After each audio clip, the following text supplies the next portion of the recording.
Ah, V.A Proxy. It's been a while, huh? And now you got a new demo. Version 0.1 was a good start, but definitely needed a lot of work done to it. Version 0.2 was a big improvement, fixing some of the jank and added some content to the game. I was quite partial to it myself. However, I found it easy because you could parry gravity and get a free heal. What about version 0.3? What does this update change in V.A Proxy? Damn near everything. Let's talk about the non-combat stuff first. The presentation of V.A Proxy is the same for the most part. The art style is the most consistent feature of V.A Proxy, and I wouldn't change that for anything. The music for the game is fantastic as usual too. I would like to add that I like the training room music too.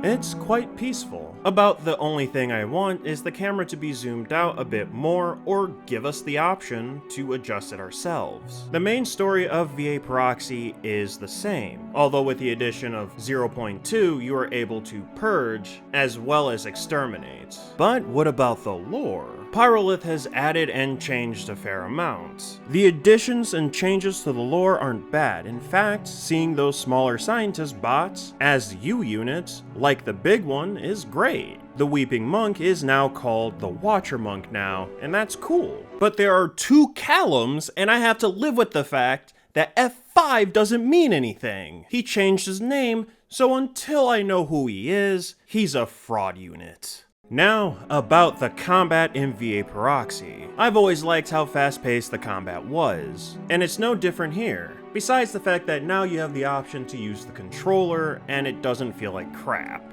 What a shame too, because my brain is kinda locked on keyboard and mouse. Maybe I'll take the time to learn controller, we'll see.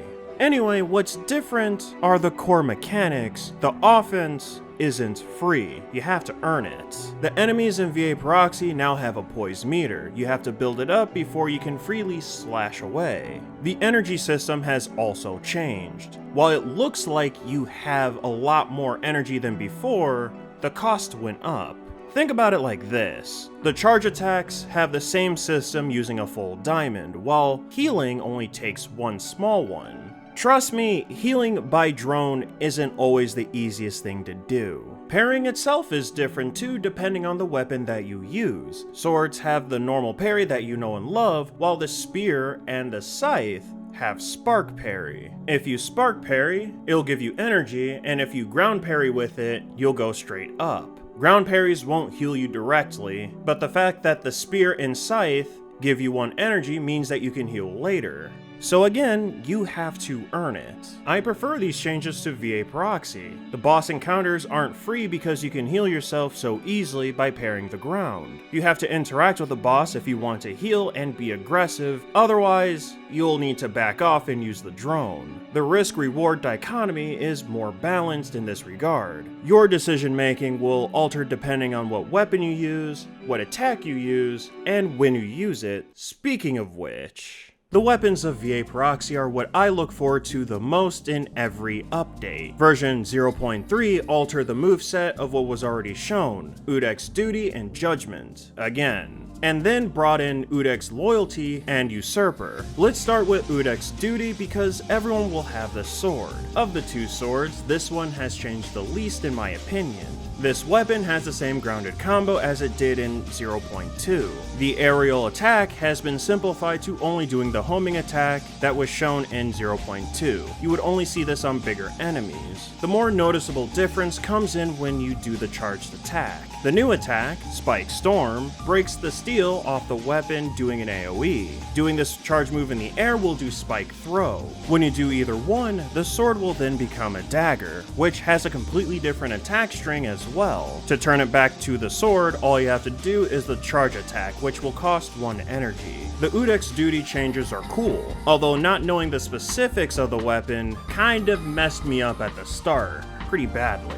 I only prefer the aerial attacks that was shown in the previous version, mostly because of how they worked on smaller enemies. Knowing what I know now, I would say Udek's duty is pretty cool and a lot more interesting now than it was prior. And then there's the Nuke Parry sword.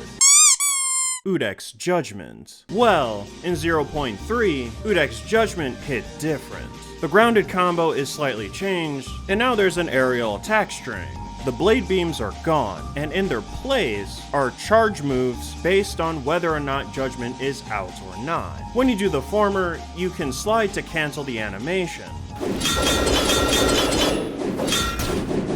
When you do the latter, you'll throw the sword out and it'll spin, and your basic attacks will spawn a clone. I welcome the changes to the moveset. It always seemed weird that Udek's Judgment didn't have any real attacks in the air. The animations are quick and snappy too. Using Judgment, for me, was great. I still miss the blade beams from 0.1, but this version of Judgment is awesome. Then there's Udek's Loyalty. Loyalty's basic attack string takes you airborne. The grounded charge attack is the Loyalty Ride, aka the unicycle. And if you do donuts, you make a tornado, complete with wind physics.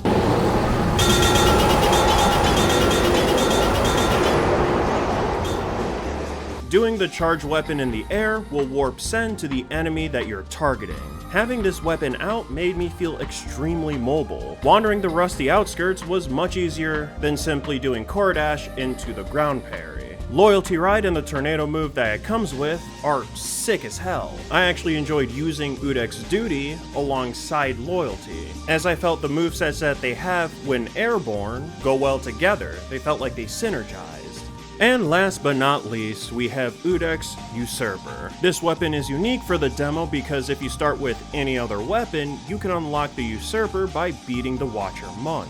Otherwise, you get broken Udek's parts. The grounded attack string itself will take you airborne like Loyalty. The charge attack on the ground is a laser beam, and in the air, Sen will throw the scythe and it will circle the target. Pressing it again teleports you, and you will do flips on the enemy. Now, in video games, I like scythes as a bladed weapon, but I only seem to like this one for the teleport. When Sen uses the scythe as a gun, it's hard to land those hits because it requires you to be close, and yet you're constantly being pushed back, putting you out of range. If the Usurper stays this way, increasing the range would work wonders. Or you could change the move so it's one big blast instead of 3.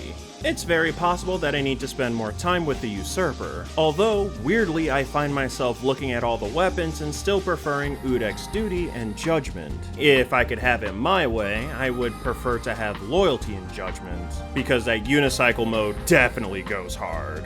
But like I said, if the gun part of the moveset changed a little bit and had more range, I'd like it a little bit more. Of course, we can't forget about the sidearms, aka V6, and the other equipment. V6 has 3 modules to use: single shot, drill missile, and the railgun. The single shot module got way better. You can juggle enemies with it, and it costs 1 energy to use. The drill missile used to be a bunch of tiny missiles that you can kick, but now it's a medium-sized missile that you can ride. The railgun is the same, but the attack combination between it and the missile has changed into an explosion. I don't care too much for that change, however it makes sense. And if you couldn't tell from my excitement, I love the missile. The single shot being used in this way made me enjoy using it more, especially because it's cheap and easy to use. I'd say overall I like the changes that have been done to V6. I do hope the smaller missiles come back as a different module, as kicking the missiles was fun too.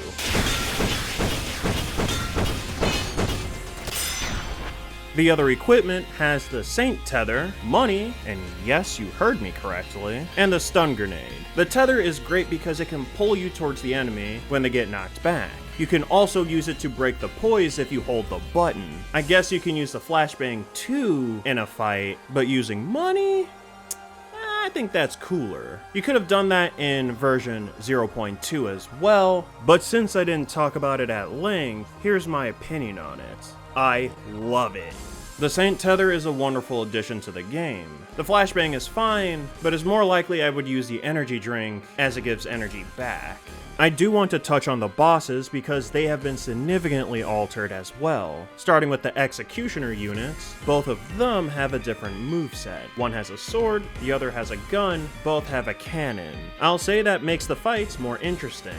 I'll add that the Gunner Executioner is way easier to beat because it doesn't know how to deal with you when you're really close to it. Giving that Executioner a way to push you off might be enough, but I'm not sure. Otherwise, as someone who played these demos a little bit too much, this is refreshing, and I'll extend that notion to the other bosses. Mostly. The Watcher Monk now teleports in his attacks, like how the Scythe works. The Corrupted Librarian isn't as parry-centric if you don't want it to be. Sin now walks towards you, but runs when you shoot money at him, or any ranged weapon. And the Replica, I'd say it's roughly the same. These bots have an ever-changing moveset, especially Sin. I'm convinced that Pyro Lith is going to give Sin every single one of these moves that have been shown throughout the demos, so I'm not too worried about something being missing.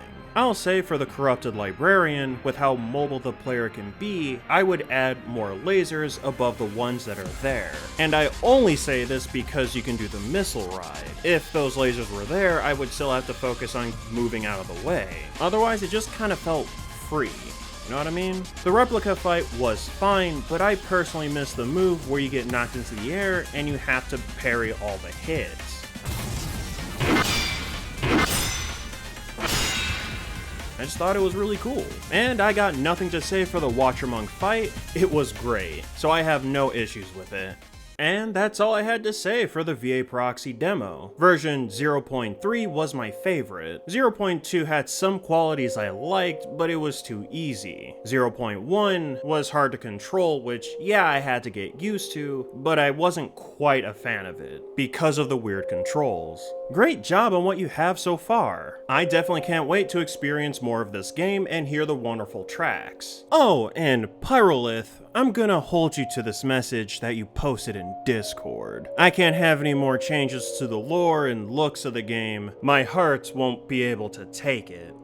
Well, it can, but I'll be inconvenienced. Anyway, despite my pettiness, I recommend that everyone should try the update. And if you want more V.A Proxy stuff that you want to check out my lore video or the second trailer, even if it uses 0.2 as a reference. Oh, and the last thing I want to add is that Pyro Lith is getting fishing to work properly, so be ready for that. Anyway, that's it from me. I'll see you in the next one.